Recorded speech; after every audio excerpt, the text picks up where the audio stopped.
everyone. I'm Sheila Briggs, and I am the interim chair of Gender Studies in the Center for Feminist Research. And it is my pleasure to welcome you to this year's Barbara Streisand lecture. And our speaker this evening, who really, I think, probably needs no introduction, is Esther Perel. Now, in 2006, Esther Perel published Mating in Captivity, Unlocking Erotic Intelligence. And that book has been very much in the conversation about contemporary sexuality, contemporary relationships, and the sort of issues that we have in contemporary relationships. Esther's work has been discussed in places like the New York Times, Forbes, Haaretz, Le Monde, The Guardian, so internationally. Before she wrote the book, she had been for decades, in fact for 30 years, she has been a practicing psychotherapist in New York with multiple qualifications, including being a licensed marriage and family therapist. She also has academic roles. She serves as faculty for the Family Studies unit at New York University, and very interestingly on the International Trauma Studies program at Columbia University. To know something about Esther's background is that she was born in Belgium and speaks 9 languages. And she comes from a community in Belgium of Holocaust survivors after the Second World War. And so part of what she has written about is how you can survive or you can come to life. And I think that that early experience and this difference between existing and living fully is something that's also influenced her work on sexuality. So it's my great pleasure to introduce Esther this evening, and she is an absolutely electrifying speaker. I know that many of you will have seen her TED Talk, so we are very much in for an experience this evening. Welcome, Esther.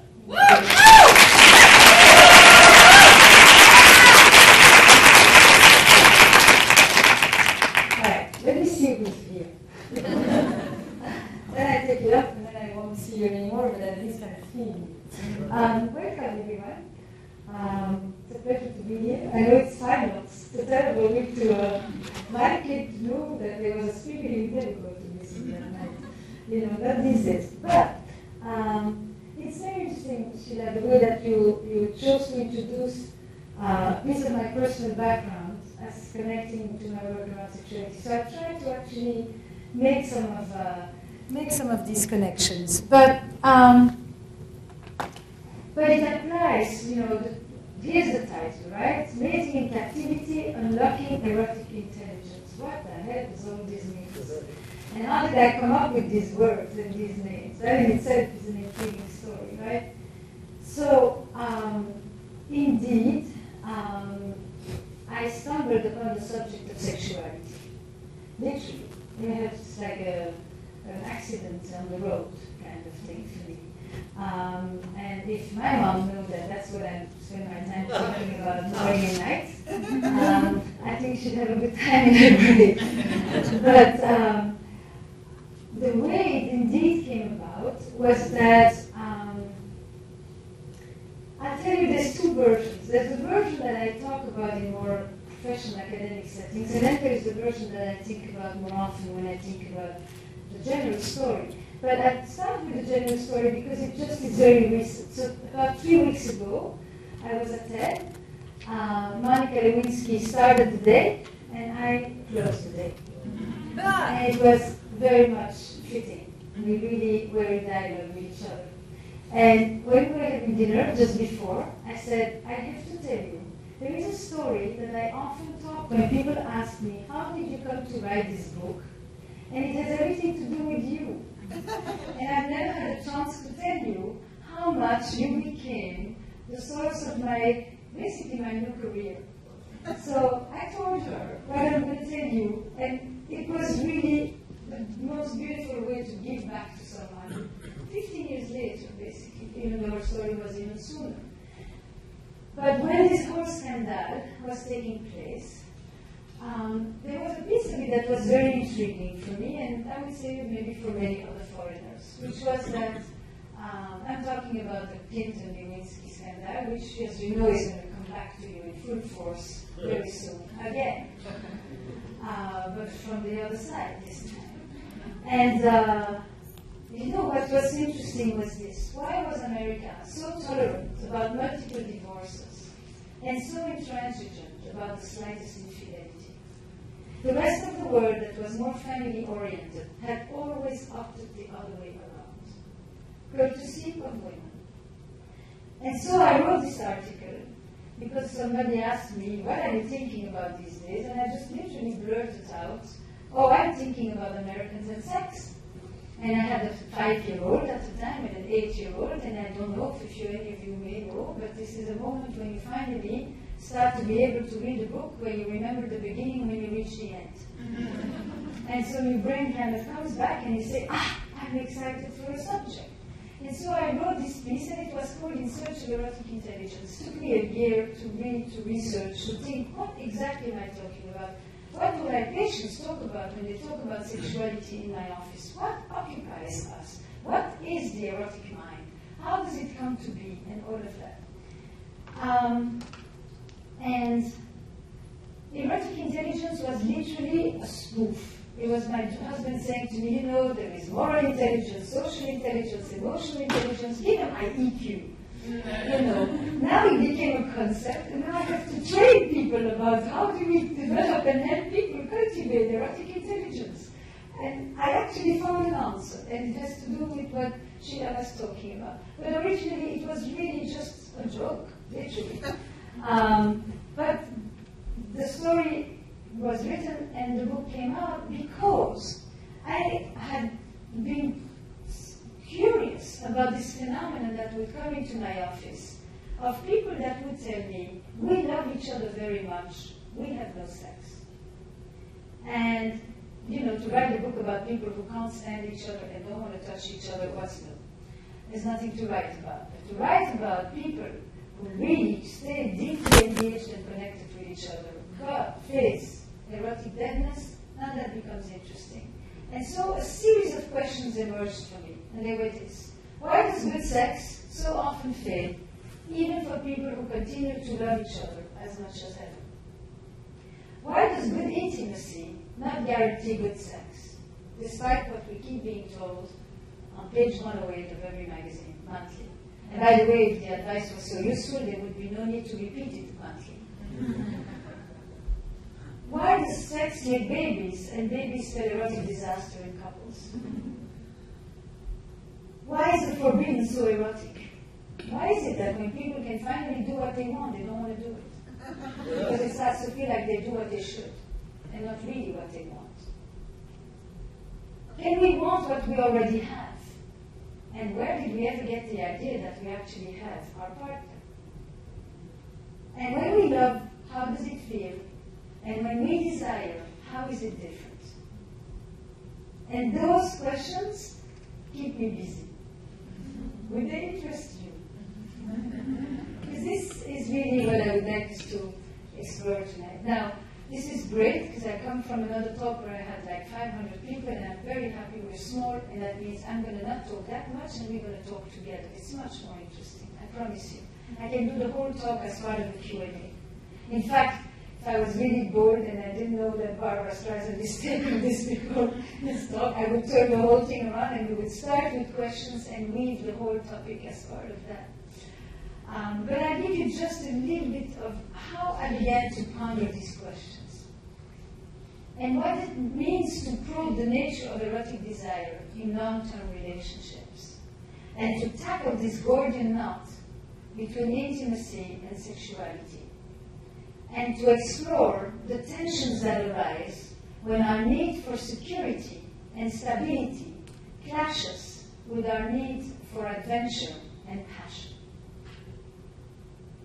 That's really, to me, what I am still pondering. So, just to let you know, I have many, many thoughts, but I don't really have answers.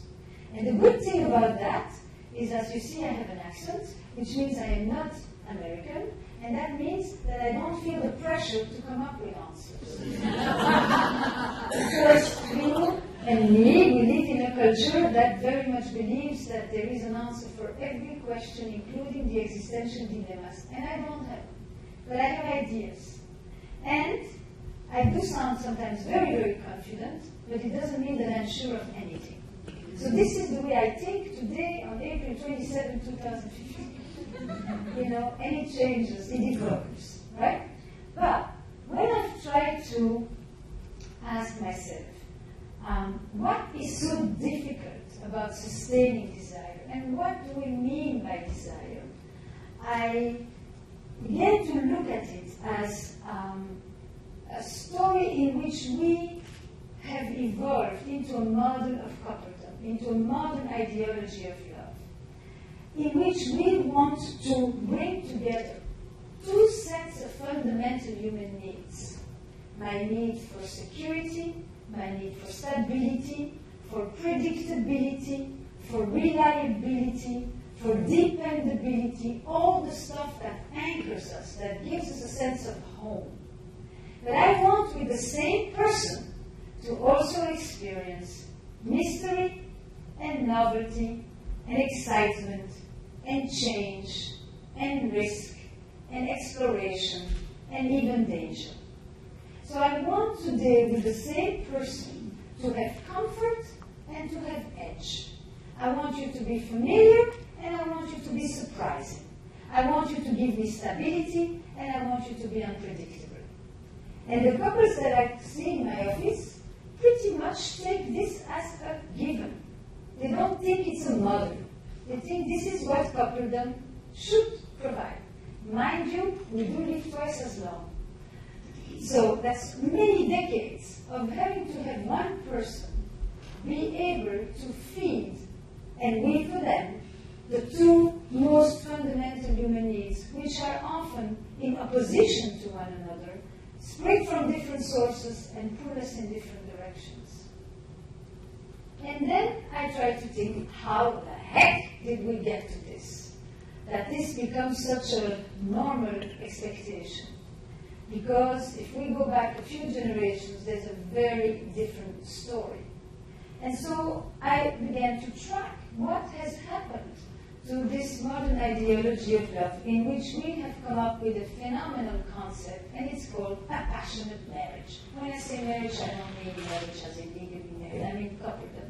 But the concept of a passionate marriage, for most of history, is an absolute contradiction in terms. There is passion, it's generally more for the guys, and it exists somewhere else. But the idea that we can bring these two things together in one home with one person is the grand experiment of modern love. So what happens is that, in a short 3-minute history version, we, for most of history, lived pretty much, and most of the world still does, in communities and in villages and in collective environments in which, by the way, there is no self. There is a collective self.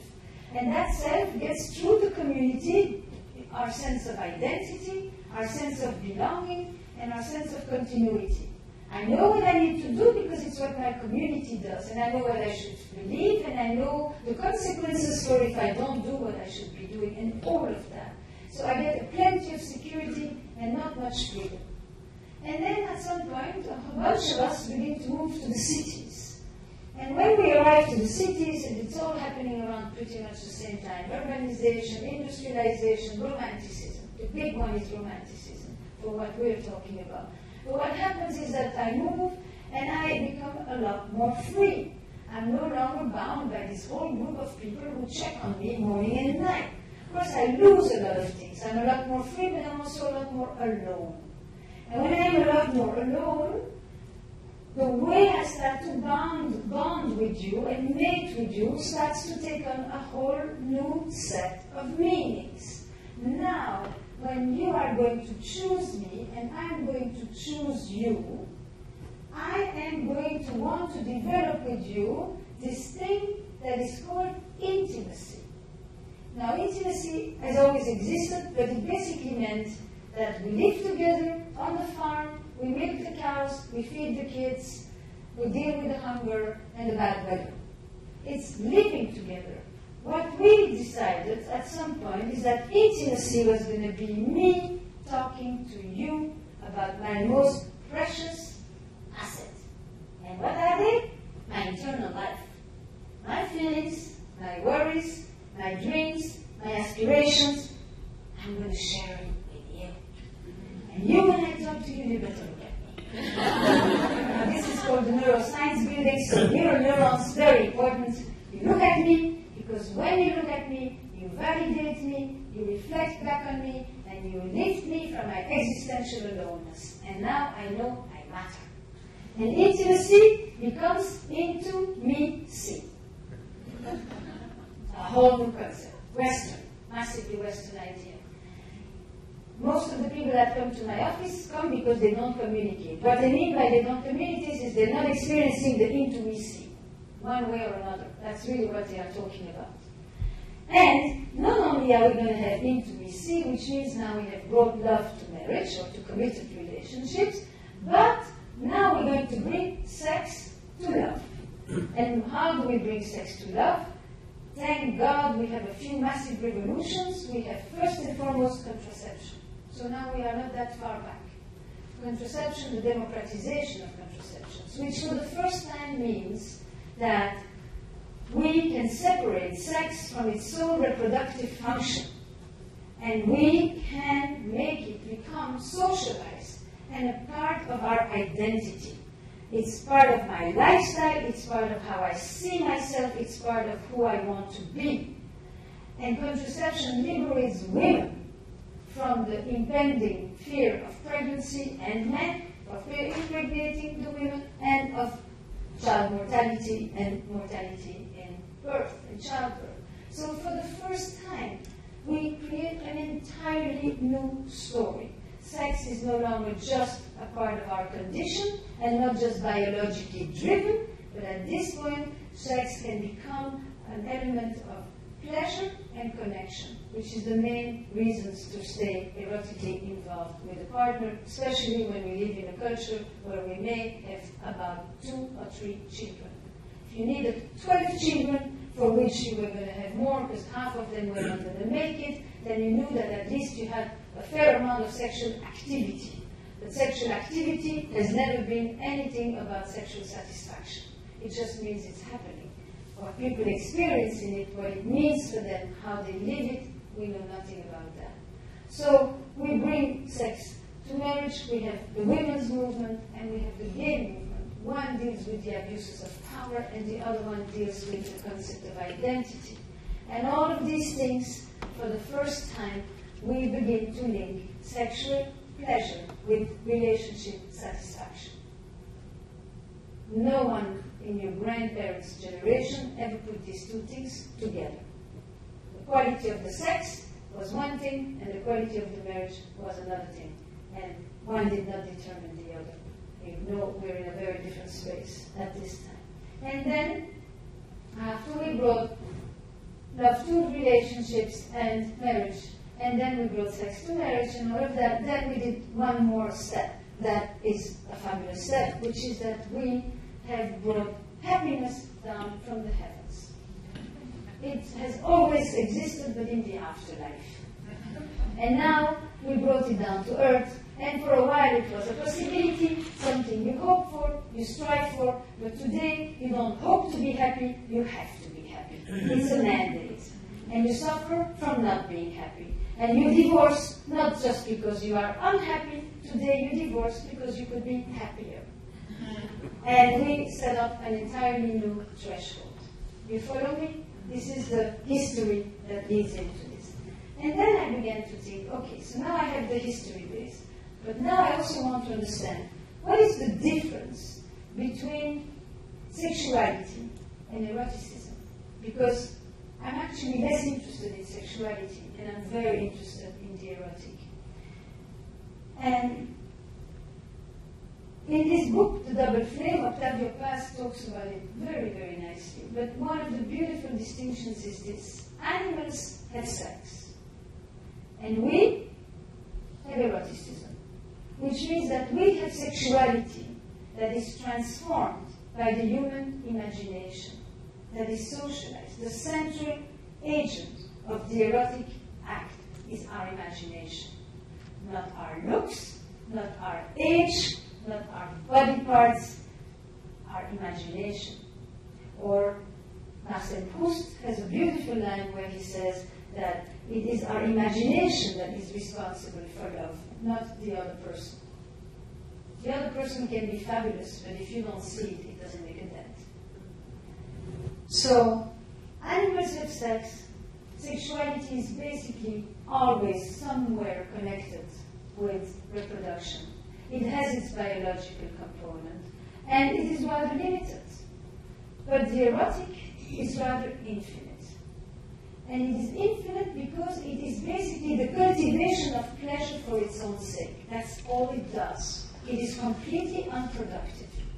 You achieve nothing by being erotic except that you achieve quality of life, aliveness, vibrancy, vitality, pleasure, and all of that. And for some of us, that's amazing. But you don't produce anything. That's why people sell you sex and they don't sell you eroticism. It doesn't make money, the erotic. The other one, yes. And then what's also in the erotic is that it's bound up with ceremony and with ritual and with celebration. And that it is culturally diverse by geography and by climate. So this becomes a very big universe. But until not too long ago, when people talked about the erotic, they were not talking about sex. And the mystics understood eroticism as a quality of aliveness, as an antidote to death, as a way to beat back deadness, not as sexual encounters. And that's where the connection comes with what Sheila was talking about. I was asking my husband at the time, who works in trauma and in torture and political violence and all of that, and you know, we have a kind of he does pain and I do pleasure. And I said to him, when do you know that people come back? When they have suffered, when they have the whole thing. When do you know that they come back? And basically, we began to talk about, you know that a person comes back when they are once again able to play. It's very, very simple. Play or be creative, same idea. Meaning when they can once again engage their imagination. Why? Because if you are scared, vigilant, in self-protective mode, in an activated reptilian brain, you don't go into your imagination. You need to stay grounded in reality to make sure that nothing bad happens. You can only play when you feel enough safety or security to go and lift yourself into your imaginary world. You follow me? So, once you are again able to play, you are once again shifting from surviving to being alive. I.e. from not being dead and not dying to potentially thriving again. And that's when I made the connection to my own experience in my community. It's basically 15,000 Jews live in Antwerp, and they are all survivors of the Holocaust. It's a good place for an anthropological field trip. And in this community, I noticed that there were two groups of people. And they were the people who did not die, and they were the people who came back to life. Which, by the way, became a frame for me for thinking about couples and relationships as well. When I say couples, I don't mean just people together decades, because I think one day, today you're in a relationship, tomorrow you're not, yesterday you were single, tomorrow you're with someone. This thing is a lot more fluid than the words I'm using. But the people who didn't die were often people who lived very tethered to the ground. So you have to be worried. There's danger, there's risk, and most and foremost, you can't trust. And if you can't trust, you can't play. And if you can't play, you can't have good sex. It kind of links it. But the other people who had come back to life were people who understood the erotic as an antidote to death. They knew how to engage their imagination while they were in dire circumstances in order to continue to have hope, to have pleasure, to have memories, and to feel good, and to soothe themselves, and all of that. And then I began to think, erotic intelligence. Now it begins to make sense. And for that, I'm going to start to change one sentence in my head that will help me. Sex isn't just something we do, sex is a place we go. Because sex that we do, there's so many people who have done it and felt absolutely nothing. And in many parts of the world, it's a woman's job. By the way, in the transition of sex in romantic model, it became sexuality for pleasure and connection is opposed to sexuality for duty and obligation. Because that's what it has primarily been for women. A job, part of your marital, the marital contract. That's it.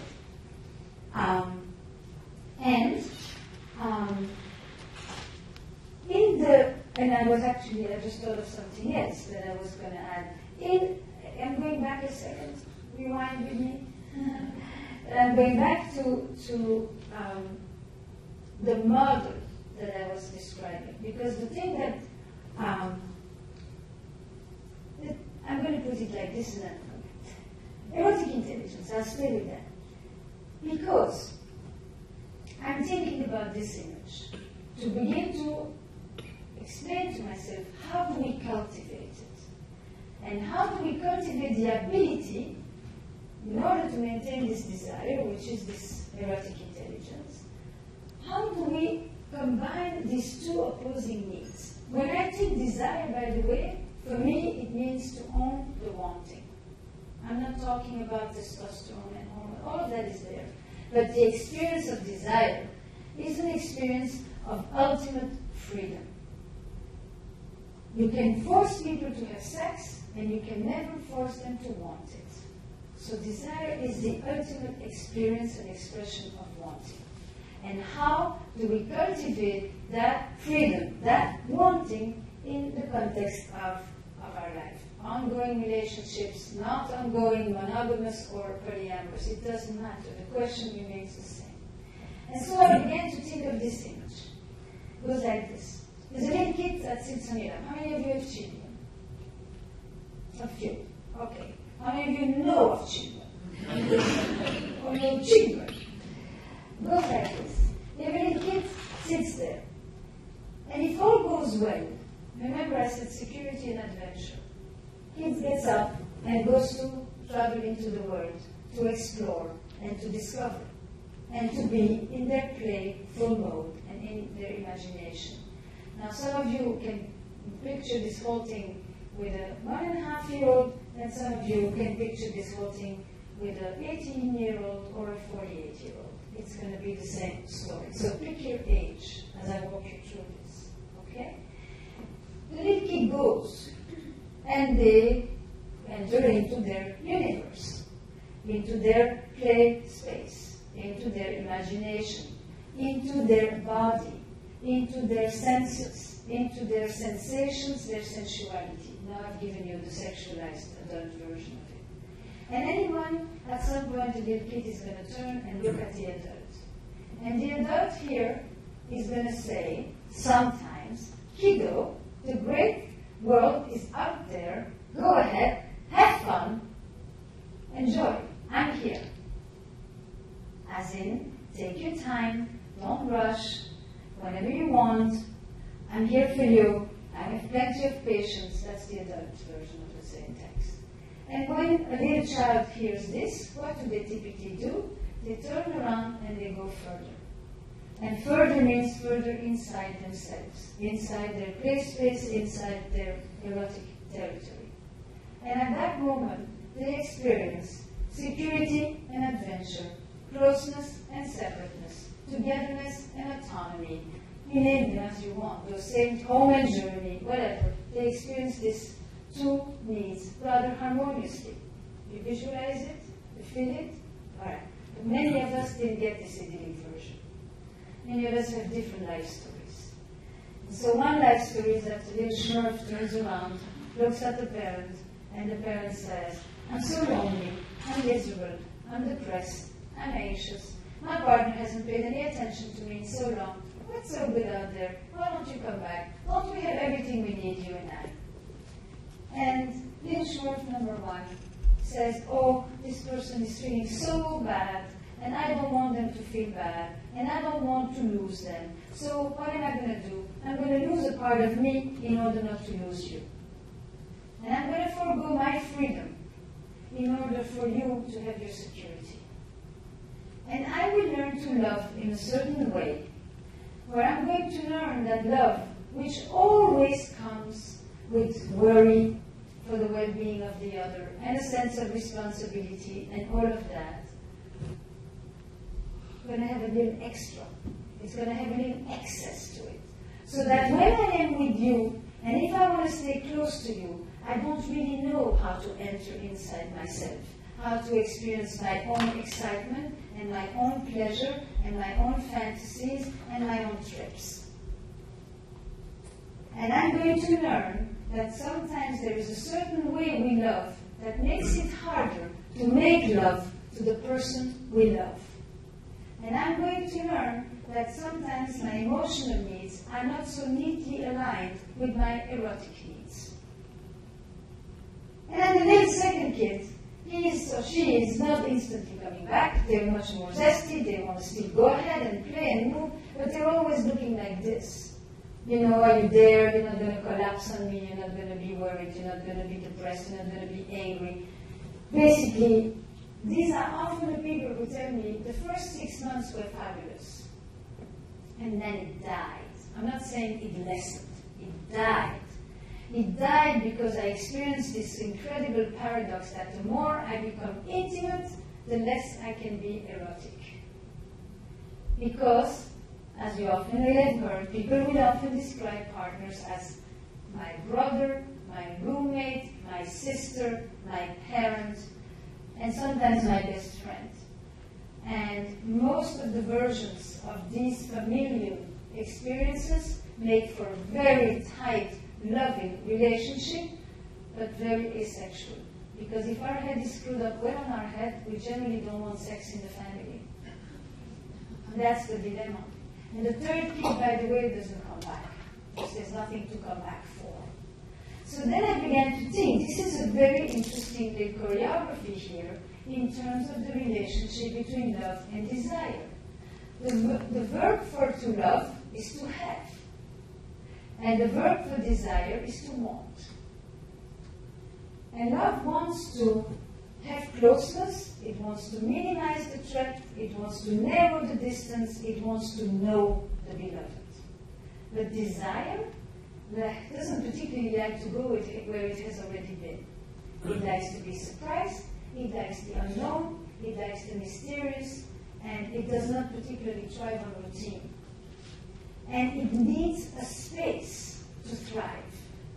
And so I began to ask this question, which I want to ask you too, that I've kind of taken around the world, because I wanted to concretize. What do I mean when people, or how did I come to listen to people talk to me, and then from there come up with the conclusion that desire needs space, or difference, or otherness, or a bridge to cross and somebody else to visit on the other side. And that is an essential component to not be in captivity and to experience erotic intelligence. So if I ask you, when do you find yourself most drawn to your partner? Well, not just sexually attracted, drawn to. What would you say? I feel drawn to my partner when, talk to me. When they're in their element. When they're in their element. Like? My husband's a musician, he plays out a lot. When he plays his music. Right. Okay. When he's in his element, when he plays his music. Yes. Yes. When you can see yourself in someone else.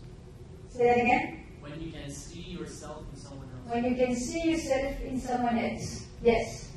Keep going. Need support. When he or she needs support. When yourself needs support. When I need support. Mm-hmm. Yeah. Keep going. I feel best. When I feel best. Yes. When we try something new. When we try something new.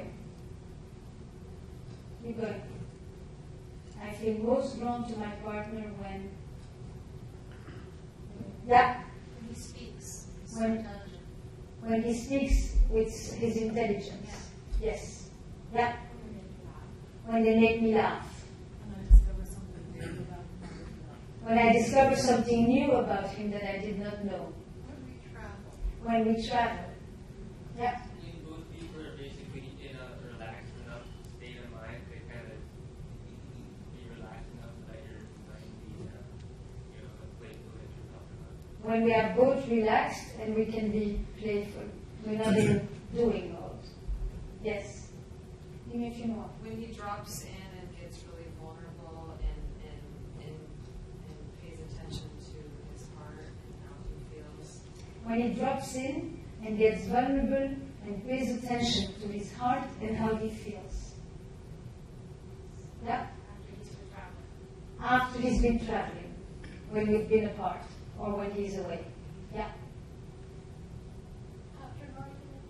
After an argument. Yeah. We pretty much covered the main ones. I'm trying to think. There's one more. Yes. Makes you feel like a child, young and alive. When I'm allowed to feel as a child, Yes. as an innocent, carefree, Yes. in that sense. Yes.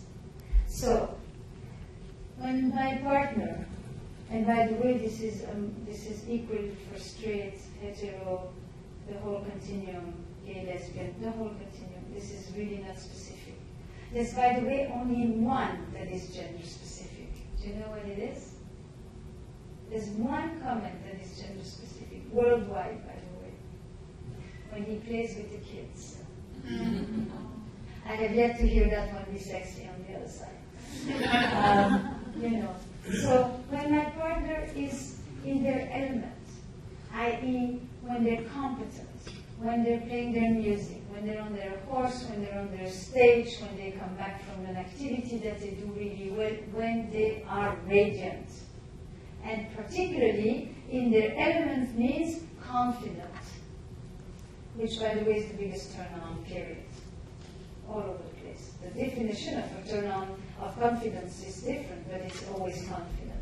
And in their element, by the way, means that they are rather self-sufficient. And if they are rather self-sufficient, they don't need caretaking. Because caretaking is super loving, but it's very much of an anti-aphrodisiac. There's not much sexual charge in that kind of caretaking. I'm not talking about being gender sexual. I'm talking about that other caretaking. Number two, when he makes me laugh, when I discover new things, even when he drops into his vulnerability, because it's unusual and it doesn't happen all the time. So all these have to do with novelty, with surprise and novelty, out of character, out of the regular time, the way we typically interact. When we are on vacation, when we are relaxed, out of the predictable frame in which we are. Novelty and surprise. Number two. Number three, you didn't really say much about, which is when I see my partner through the eyes of the third. When I see my partner through the eyes of the others. Be there at the party and people are listening. I mean, when he talks intelligently, could join that. He can talk intelligently, but if I hear how intelligent he is and how he woos other people, that's even more of a charge. Because it frees me from just being the only person who owns the gaze on my partner. Suddenly I interact with all the other gazers who see things that I no longer see, and who see my partner not just as my boyfriend, my girlfriend, my hubby, but all of this stuff, and see them in a much more separate, sexualized way. And the fourth one is when we've been apart. When there has been absence, which allows for longing. And of course, typically, when this one is said, people laugh because the idea is, good riddance. I'm turned on to you when you're away, like when you're not around. But that's not the point. The point is that when you're not around, I get to reclaim my imagination and I can think about you the way I want without being disturbed by the reality of you. And that is often a lot of fun, which is why so many people love the person until they're back. very back. It has nothing to do with what they've been plotting up here. But these four are essential elements of the erotic intelligence and of the erotic experience. But the interesting thing is this. When you see your partner, other, because when they are in their vulnerability, they're in their own element. When they are away, when they're on the guitar, whatever they're playing, it's never when you are 5 centimeters away from each other. And it's also not when the other person is already so far that you can't see them anymore. It's when you look at your partner from a comfortable distance. So you have both. Just enough familiarity not to be unhinged and too anxious, and just enough distance so that you can see stuff you don't usually see. And in this space between me and the other lies the erotic elan. And it's this space that reminded me of a sentence also of Proust, that the true voyage of discovery is not necessarily about traveling to new places, but about looking with new eyes. And that mystery is sometimes nothing more than a shift in perception, meaning that the unknown is right next to you, if you're willing to engage with it. But many of us are much more happy to engage with the unknown in any other place but at home. At home, we want the familiar. Then we complain we're bored. Then it becomes this kind of a dance. And if we have a model where we want one person, this is the piece I wanted to add before. That's the model, right? I want you to be everything that we always wanted from traditional marriage, right? I want companionship, I want economic support, I want to have kids with you maybe, and I want to have social status with you. And now I also want you, on top of it, to be my best friend, and my trusted confidant, and my passionate lover to boot, for about 6 or 7 decades. That's the idea when we start. I have gone to a bunch of weddings lately, and what people are putting in their vows is just an absolute recipe for disaster. I haven't seen anything like it. What people are promising each other these days is just an absolute setup, because it's a crumbling under the weight of expectations. And if you need your partner for so many, it's not that we have more insecurities today than we ever had. We just bring all our insecurities to one person. And we ask one person to give us what once a whole community used to provide. That's what is shifting. And if I need my partner to take care of all my security needs, then I cannot do what is necessary in order to be able to cultivate the erotic. If I need you to be goddamn reliable, every day the same, don't surprise me because I need to be able to know that today is the same as tomorrow, then I cannot at the same time say, surprise me, darling. Because when the darling surprises me, the general answer is going to be, what the fuck is that? Where are you coming from? That's not who I need you to be. And I need you to be what suits me. You get the dance? Yes. Okay. So, I think I would like to talk with you. I can go on and on and on, but chat with me, people. Ask me questions and comment and object and tell me about your apoplectic reactions and all of that.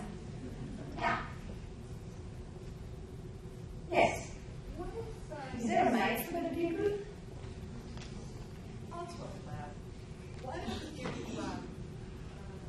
realize all these things that you've said, but your partner, it isn't in his nature. He says it isn't in his nature. What do you do then? Okay, what do you do when you long for this experience of aliveness and vitality, and your partner says, it is not in my nature? Of course, my first question to you is, what is not in your nature? Have you ever said somebody who said, I prefer to be dead than alive, except if they're massively depressed? Because that's what we're talking about. We're not talking about how often you have sex, how long it lasts, how hard, how many orgasms. I am really not interested in statistics and in the performance industry. I'm interested in the quality of an experience that is pleasurable, sensual, and enlivening it's not about having sex per se. It could be, but it's not what that is about. So when you say my partner says it's just not me, what? I suppose the partner is the man sitting next to you. I should go and ask him directly. So, Mister, what is it that is just not you? Well, I'm not quite sure. That's a good start. Any confusion? I think what we're saying is she wants me to be more passionate, to say how much I desire her, and that is not my nature. But what is your nature? Well, I'm spiteful. I do desire her, and but you don't say it. I don't say is it. That is the idea? Yes. Right. I don't. Right. And huh? Or Or active.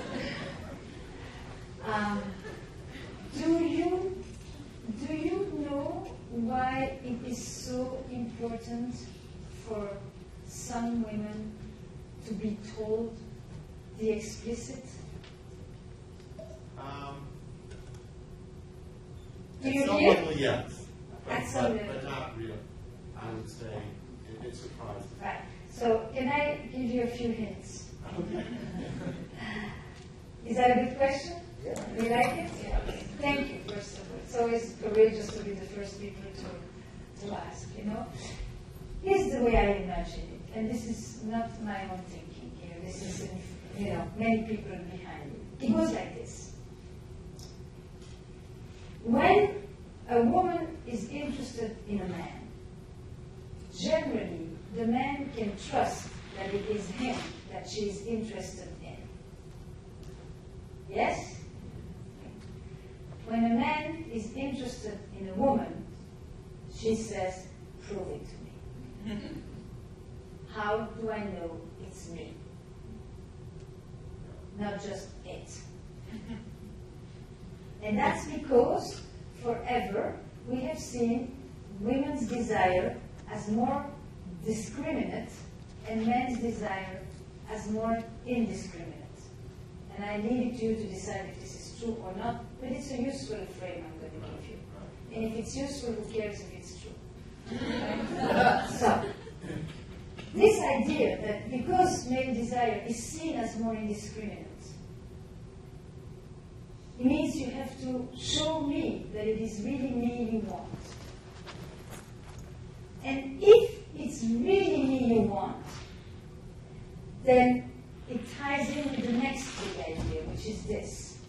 Most men, and I'm going to put it now in a heterosexual frame, who are in a long-term relationship will frequently tell me, nothing turns me on more than to see my partner turned on. Yes? Yes? We know that sentence? Yes. Right. It's a liberating sentence. If she's turned on and she's into it, then I can let go. Then I know she's enjoying it. I don't have to worry about being a predator. And that is the ultimate obstacle. That's why it's an essential word. And I can open up and let go and have fun. But I have to tell you, I have not heard more than maybe one woman tell me, nothing turns me on more than to see my partner turned on. He could be standing with the biggest heart on there. It does nothing to her if she's not interested. What turns her on is to be the turn on. Because what really animates the woman sexually is fundamentally narcissistic. In the good sense of the word. Why? Because if she is seeing and experiences herself in that radiant way, she knows she is not in caretaking mode. And to be able to have fun, and to let go, and to feel sexual, and to be able to think about herself, she needs to be freed from the oldest role that women have been socialized with all over the planet, and it's called caretaking. And because of that, nothing will turn a woman on more than what happens between her ears. It travels directly between her legs. Woo! One kind of woman. There are plenty of women, but maybe this woman. And if you could say some of these things, it would take her to completely different places. And you wouldn't have to worry that this is weird or that this is embarrassing or that this is, it would just do wonders. But I believe that if a man or a partner in general understands the nuance of why is this request so goddamn important? Why does it matter so much to you? Don't you see? Don't you see? No, I don't. I need to have it in every other senses. Once we understand what is called the core erotic themes, then sometimes it's easier to want to engage with it. It doesn't have to be yours.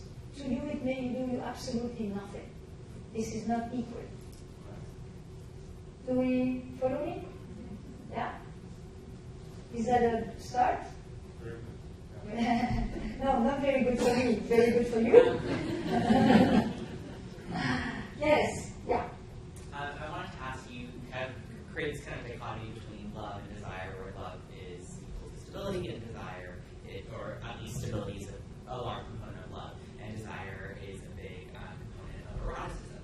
I was wondering, in the way that you describe desire as being something that requires kind of constant novelty, I drew a connection to pornography. Often, consumers of pornography need to kind of consistently find new material in order to stay engaged with it. So I was wondering, in your experience with some of the couples that you've seen, how pornography has played a role in their relationship, and if it's created this idea of needing more novelty, or if it's made desire harder to achieve in that relationship because there's this greater kind of outlet that is saying desire is... Did you hear him? This is 4 questions. Actually, this is really 4 questions. This is not fun. The first one is, I'm glad you bring up the tension between love and desire. They're not opposite and juxtaposed, but there is a tension between them. Because what nurtures one is sometimes the very thing that stifles the other. It's dialectic. It's not so much an opposition. And it is really a dance, how you enter from one into the other. The second thing you're asking me is, what do I mean when I say novelty? For me, it's really much less about, certainly, it's not just about new positions and new toys and new. Novelty is who shows up. When you meet a partner, or partners, by the way, this is not just a one-on-one, but when you meet a partner, what parts of you are you bringing? And if you're bringing the same old, you know how people will often tell you, I like when we go out because I see my partner suddenly talking and engaged and active and interesting. And it's like, oh, I didn't know you had read this book. I didn't know you were thinking about this. I didn't know you watched this. I didn't know this. I didn't know that. And what is rekindled is the curiosity. Curiosity is the fundamental. Now, if safety goes with love, curiosity goes with desire. It's really that. It's like curiosity is what makes kids play. I mean, that's the piece. And curiosity between people who have lived together for a long time is about realizing that you don't know them. That's novelty. And what people really like when they live with someone for a long time is to think that they know them. By the way, in couples therapy, this is like a joke. Because people come in and they say, let me tell you what she's thinking. They live in each other's guts. I know what the other one is thinking, feeling, doing, meaning. Even when the other one says, I didn't mean it, no, that's not true. I'll tell you what you mean. So it's a phenomenal thing how people decided that they own the other. And the interesting thing in long-term relationships is that your partner is just on loan with an option to renew. You never own them. But too many people realize that when they become cheated upon. Suddenly they realize, I didn't know my partner as much as I thought I did. Not as predictable as I thought they were. So novelty for me is the degree of engagement. When these very people, after they've been at the party and they've seen their partner be so interested in everything, go back in the car, I can't tell you how many times the conversation in the car is not a continuation at that same level. It goes right into, so what are we doing tomorrow? Are you picking up the kids at 4 o'clock? Do you have to go see your mom? Have you called the plumber? And it's just an absolute drop. When you've got that drop, it's way more difficult to have sex afterwards. I'm sorry. You have to be interested over time, more engaged, not less engaged. To stay interested in the same person after that many years, it takes more, not less. So that's, to me, novelty. It's really much more at the way people remain engaged at a level where they feel curious about each other. Who are you? What moves you? What have you been thinking about? What keeps you awake at night? What wakes you up in the morning? What drives you? What inspires you? Where are you? Who are you? And it is extraordinary how many people who live next to somebody no longer do that. They do false closeness. Where were you? What did you do? Who did you talk to? How long were you there? It's almost false intimacy, and it's much closer to surveillance. Do you understand the difference? It's a very different story. Surveillance doesn't create much tension anymore. Now, the next question you're asking me is porn. Now, that's a talk all on its own, okay? But the degree to which porn helps or detracts couples around sex, I first will tell you, is a generational answer. It's not the same answer for boomers, and it's not the same answer for millennials, I think. But the sheer fact that it's a very different story, the same way as we don't have the same agility with the computer as my kids, because they grew up with it since 14, 17. Different story. I caught up to it in my 30s, a whole different idea. The same going to be true with porn. Okay? Some people enjoy watching it together. Some people, it's a private pleasure. Some people, unfortunately, when the private pleasure has become a habit that they have been engaged with for a long time, it becomes easier to be involved in solo erotic acts than in relating to a partner. And there's going to be complications, but I don't want to give you the bad news, but there is bad news on the horizon for some of it.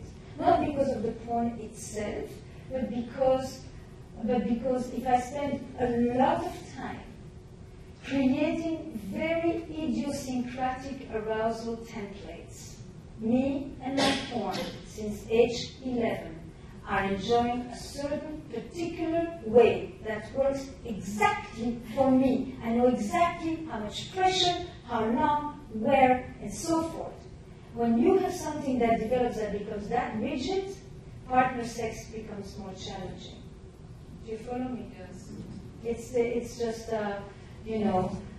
if I drink my coffee with the little half a sugar and this kind of milk and this kind of light, and I know exactly what is the color of the milk that I need in order to know if I've had the coffee that I want, and I go to another place where people drink completely different, it takes me a long time to get used to that other thing. Some of us not, and some of us yes. But that's where the porn becomes, Now, so then the question becomes, if I have developed certain erotic templates that are more solitary and that are more idiosyncratic, will that affect my desire for a partner? It's the whole gamut. It's really the whole gamut. I don't think we know. What I will say to you is this. When we have an entire culture in which when something bores us, we discard it and we move on to the next, it doesn't necessarily predispose us to learn how to become imaginative on location. It's the same thing as when people used to say, let the kids be bored. They'll find something to do. But if they are constantly being told what to do and there is nothing to do, it's not so easy to then remain interested. So what I can say is that in the last 15 years, I used to see people who were together 6, 7, 9 years, and then one day they experienced a massive drop. I see more and more young people whose drop takes place after 6 months to a year. Quick time. They become best friends and not much sex. But they are open to new alternatives of relationship models with different kind of boundaries that will allow them to have other ways. Boomers make the permission to have sex before marriage. Millennials are busy making the permission to have other sex within marriage. It just is going to move all the time. So that I can say, that a certain kind of overly disposable approach to sex has made people less able to be creative without having to find new people all the time. It's that. Nomadism makes you replace people very quick. And nomads don't become good sedentary people. Yes? What do you think about what you just said in terms of millennials and their models of relationships? Not in terms of good or bad, but just what's your perspective on that in general? I think it's fabulous. You can't hear the question. What do I think about the fact that one of the progressions has been that boomers basically made premarital sex become normative. Sex before marriage today in many Western places, let's really keep this very culturally clear, has become normative. Millennials are bringing in more sexual freedom within the marriage, not just before the marriage, but within the marriage. And that means alternative models having to do with negotiated non-monogamy and polyamory. That's the basic set. So millennials are, on the one hand, way more intransigent about infidelity than their parents ever were. Against. You cheat, you don't. So the infidelity has become an absolute no-no because it is matched with radical honesty on the other side and transparency. I give you freedom to do all kinds of things, then you don't go behind my back and do something else. And so I give you freedom. We give each other. We negotiate freedom. It's different. So I think, here's what I think about it. I think that a lot of millennials, if you want to call it like this, are the children of the divorced and the disillusioned. Let's begin there. Okay? But they still want committed relationships because we are wired for that, and we are wired to connect, and we want that thing. But they also want freedom. And so they are going to be looking for models, for ways to have that nest and to have wings. And that's how I understand the entire thing about what? They're all laughing. You were giggling. I'm just curious why, but I'm clear. Huh? It resonated. So that's my, I think it is a wonderful quest. I mean, I'm very curious where it will land. Because look, that's it. Because in the past, when people wanted to create open versions, and everybody said it doesn't work, all right? And I always thought that this works so well. I mean, after all, we have a 50% divorce rate in first marriages and 65% in second marriages. So let's be realistic for a second, right? And the second thing I thought was that in the 70s or 60s, when this was being done, it was a rejection of the bourgeois model. This was a complete different thing. It was in order to not be contained in this old, traditional marriage, actually, before the boomer. But the millennial thing is actually an attempt to find a way to make it work, to make it last, to not have to deal with what their parents have to do. That's why they are often called the hip marriages. They're the high investment parenting. They are the group that is most invested in making sure that they stay together for the kids. Ever. But in order to do that, they will give each other freedom so that they can make it happen. And I think it's a wonderful experiment to be observed and to see where it lands. That's about as much as I can say. What about emotions? Isn't it a woman's nature that, assuming she's married and they have this freedom and she meets somebody else to get all excited and infatuated with this other person and then not want to be in this relationship? Isn't that kind of the nature? Isn't it in the nature, I don't understand the question, isn't it in the nature of women to fall in love? Is that what you said? She falls in love with Mary. Yeah. She's a millennial. Yeah. And they're giving each other freedom. And now she meets this wonderful man who sweeps her over her feet. She has sex with him and becomes involved with him. Isn't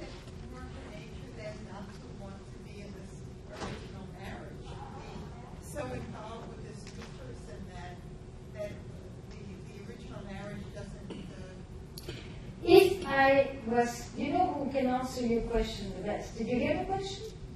In the back, did you hear the question?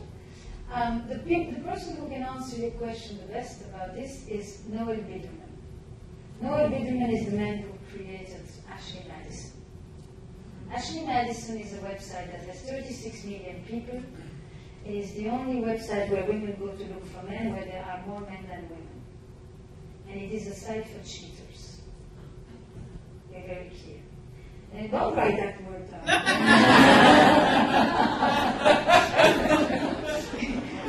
That's not funny. Take all the notes.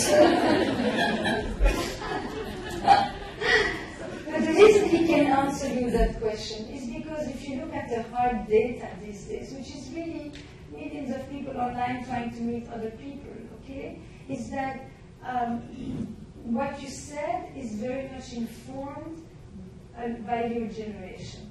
And you know, when women were more confined, if they had any interest on the outside, it better be a meaningful interest. And the consequences were often dire. When she's more free, she seems to be as roaming as him. And that doesn't mean we don't love, and that doesn't mean we don't have feelings, and that doesn't mean we don't get hurt and rejected and jealous and vengeful, and everything still exists. But the story is that men and women in many ways are much more similar than different. The system makes sure to keep them not so similar. But that's not human nature. In fact, if I was to go on with this question you asked me before, in terms of why it's so important that you be spoken to and that you court and that he shows his clear manifest interest, is because it has long been known that women get bored with monogamy way sooner than men. It's just that she never had an option but to shut down. So it became a sign as if women are not interested in sex, rather than women are not interested in the sex they can have. Whereas he remains much more interested over time to remain engaged with her. So in order to remain interested in you and in herself sexually, because it's first and foremost in herself, if you ask the question, it's a great little exercise you can take with you. Most of the time people say, what turns you off, what turns you on? You turn me off, you turn me on. But turn it around and ask the question, I turn myself off when? I turn myself off by. And you will see most of the answers have to do with you turn yourself off because you're doing email, because you didn't go to the gym, because you have not been eating well, because you've overeaten, because you're tired, because you're overworked, basically because you're dead inside. It has not much to do with sex. It has to do with the fact that the reception desk is closed. And if you talk about what turns you on and how do you turn yourself on, you will see that most of your answers have to do sometimes with when I fantasize, when I look at stuff, you know, there is sexual content too, but the majority of I turn myself on when, which is not you turn me on when, and what turns me on is I turn myself on when I go dancing, when I'm with friends, when I'm in nature, when I am alive, when I am hopeful, when I'm energized, when I feel confident, when I have good self-esteem, when I did good at work. This, when I feel self-worth. When I feel self-worth, I am turned on. And when I am turned on, as in I like myself, then I understand why you would want to be with me. Because if I don't like myself, and you want to be with me, either you forgot your glasses, or there's something wrong with you.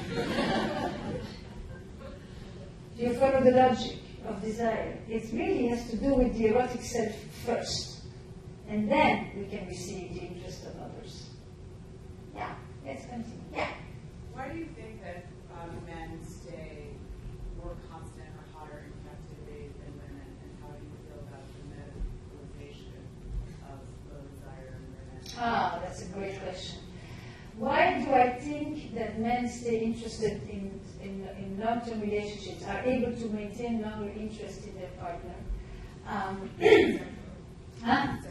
Sexually, yes. And what do I think about this fabulous new diagnosis called low sexual desire in women, hypersexual desire disorder? I'm going to start with the second one, because it's a fabulous thing, right? For all of history, you have a catalog in which women are accused of being nymphomaniacs. Either she wants too much, now she wants too little. It's like she can never get it right. This is a fabulous thing. She used to be ashamed because she wanted too much, and now she has to be, all ashamed because she wants too little. This whole thing is fucking pressure. So that's the beginning. The second thing is, I happened to be courted for a while by one of the major manufacturers of the supposed Viagra for women. And the interesting thing is this. It's the same in hormone studies. About 40% of women respond on placebo. That is enormous. And that really says that when she's engaged with her own sexuality, as in what I just said before, it basically produces the results that she wants. And if you're going to create a new drug that's going to make as much money as Viagra has been making, which, by the way, is the medication that has the highest drop-off of all drugs, if you know that. 7 out of 10 men who start with Viagra stop. I think it's some of the things we should know. Because that, lots of them buy, but it doesn't sustain. Partly because it gets you blood flow, but it doesn't give you masculinity, self-esteem, or desire. It's different things. You understand? Okay, so that's a whole other subject. So, you need a diagnosis in order to create a drug.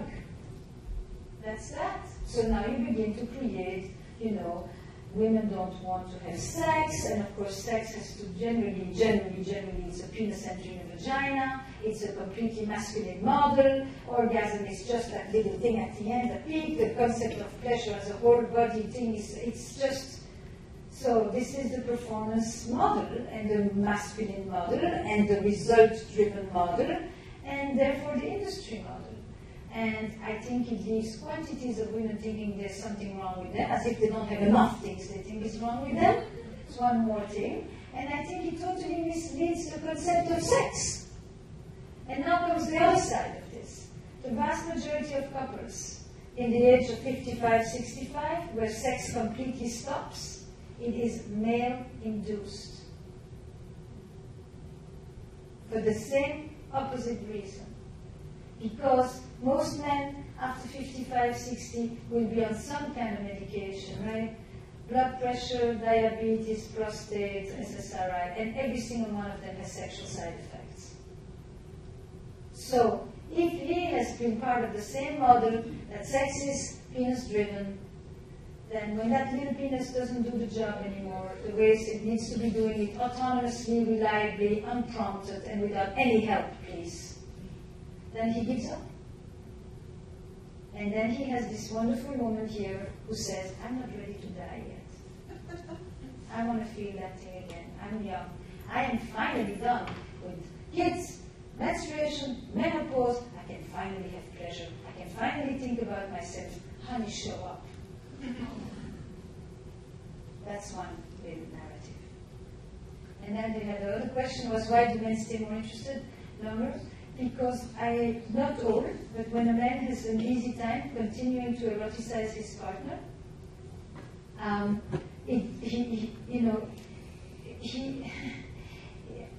because I think that there is a real annoying paradox going on for the woman.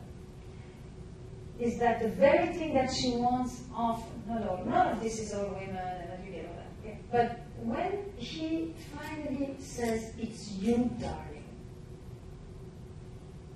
it's a kind of a blessing and a curse at the same time. Because what really gets it going for her is this fabulous formula of the erotic that Jack Lorraine talks about, which is that attraction plus obstacle equals excitement. And in her captivity, there is no obstacle. But have him be interested in somebody else, and she can be mightily voracious in a very short amount of time again. You understand? Her plot gets reactivated.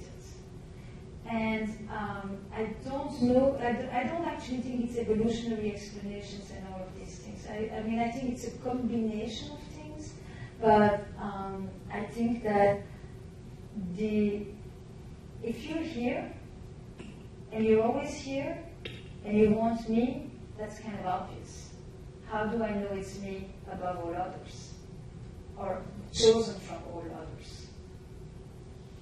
And that chosenness, that's what I call the narcissism. That affirmation is extremely liberating for me. Because that means you know what you want. And what you want is me. And I don't have to worry about you. And I don't have to take care of you. And this is what a man wants. And I don't have to think in my mind, is he a man or a child? Is he a man or a child? Do I have to mother or do I? Does he need me? Does he want me? Does he need me? Does he want me? If he needs me, he's a child. If he wants me, he's a man. So the more confident he is, it's a fucked thing, because the more confident he is means actually the more predatory-like he is, but it has to be playful. Otherwise, it's rape. That's the whole damn difference. You understand? Yes. And how does he know he's not predator? Because she's enjoying it and she says, come on, I want it too, and she likes it. So he doesn't have to worry that he's hurting her, that he has to play, he's not protecting her. And when both people are on that same plane together, magic happens. Yes. What time is it? So let's have only one more question. All right. Plenty of time for both sides. The question of the night. Yes, actually, you know what? If there are a few more I won't answer, I'll listen and I'll see if there's a theme. Yeah. Go ahead. So you mentioned something about how today, when their infidelity occurs, usually the relationship just drops right off. What is your opinion, or what do you think about continuing a relationship after infidelity? Do you think that trust and desire and stability can all still occur after that happens? Great question. Let me hear if there are others. Yes. So I agree with you in theory about the Only in theory. the balance between love and intimacy and the dance there. But thinking about it in theory is really thinking about it with a rational mind. Mm-hmm. So in practice, based on your experience and what you've seen, what other acts, like beyond polyamory, etc., have you seen that have kept that in Oh, great question. Great question. And let me take that's plenty. All right. The question about infidelity. The week of May 18th, I just did another TED Talk on the main stage on infidelity. And they are releasing it the week of May 18th.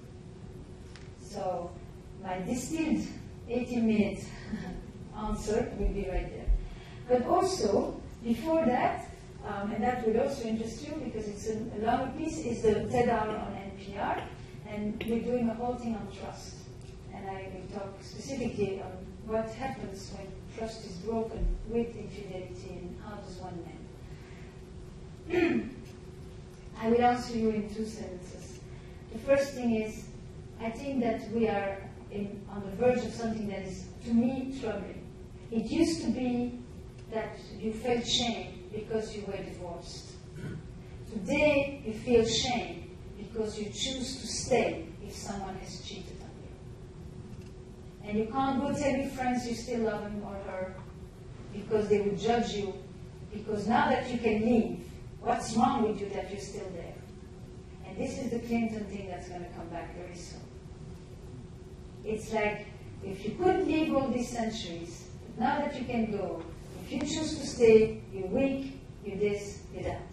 And so it's creating a whole new shame and a whole new silence. And I don't think that this is the queen of all betrayals.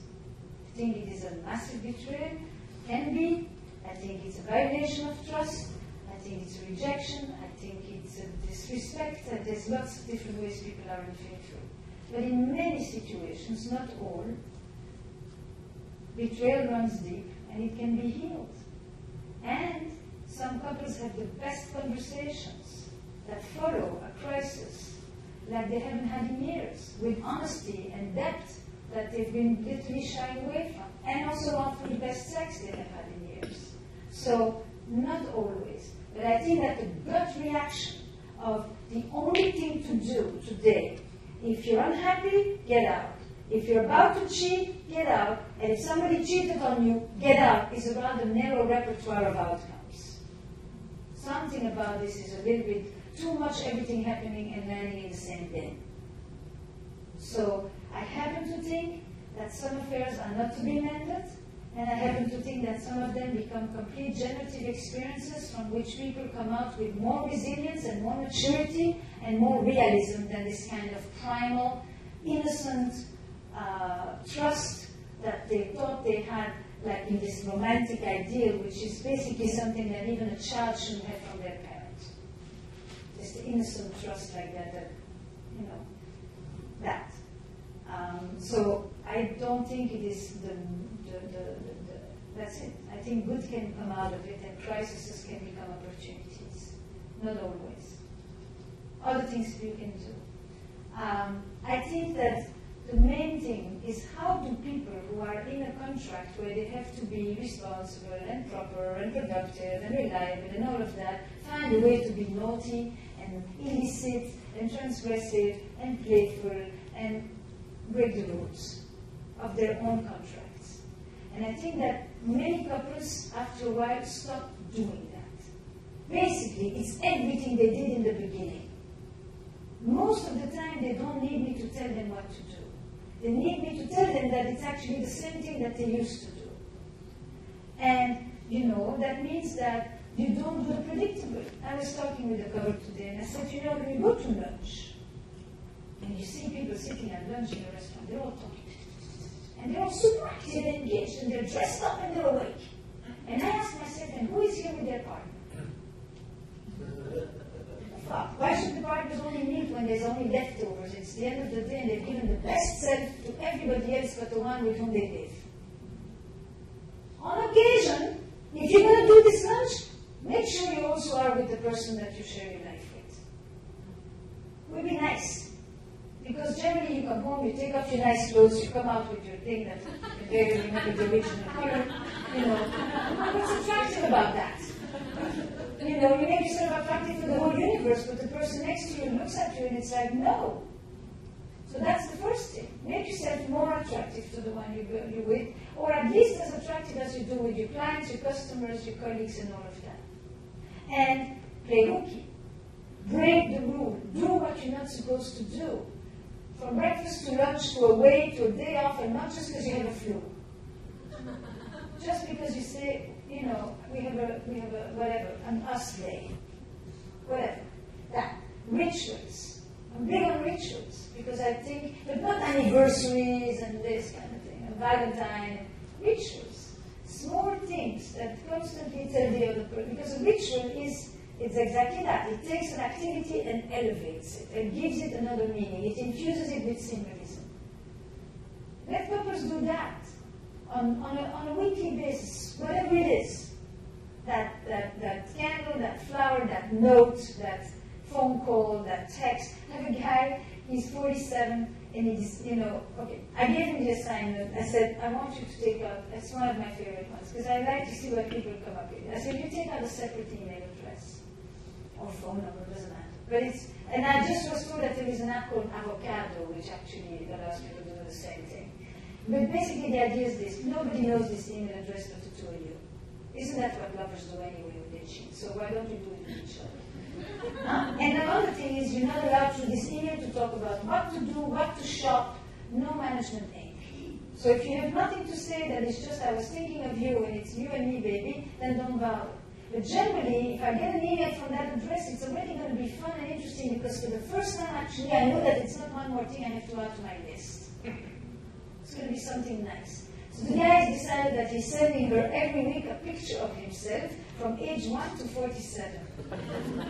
The mess, and I see the whole thing building. Now, why is it nice? Because he is having fun. I will give you loads of ideas, but the best ones are the ones you will come up with. It's not to be prescribed. I can prescribe the concept for you. And then your imagination has to feel free to play with it. Because what you will come up with speaks to you. It spoke to him. I know there's lots of reasons why the pictures, but then he starts to flirt with the pictures, and now he has many captions on the pictures, and he's having fun. And she responds on occasion, but he's turning himself on because he has become, so it's really his own energizing that's at play here. But I can see that he's becoming much more interesting to her. Yeah, and there's another one. And so she said, she basically was telling me I have all these fascinating conversations with other people, and intellect is erotic for me. And I come home and the guy's been, talking with everybody in very interesting ways, but not necessarily to her. So she began sending him little talks. But the interesting thing is not the talks, it's the fact that he answers what he thought about the talks. And in fact, the guy is a rather interesting guy who has a lot of interesting things, and she finds him actually really, shit, I didn't remember this. He's actually, he's not a reader, but he's a good thinker, and he's actually, this is the level at which, from their sex goes. It's not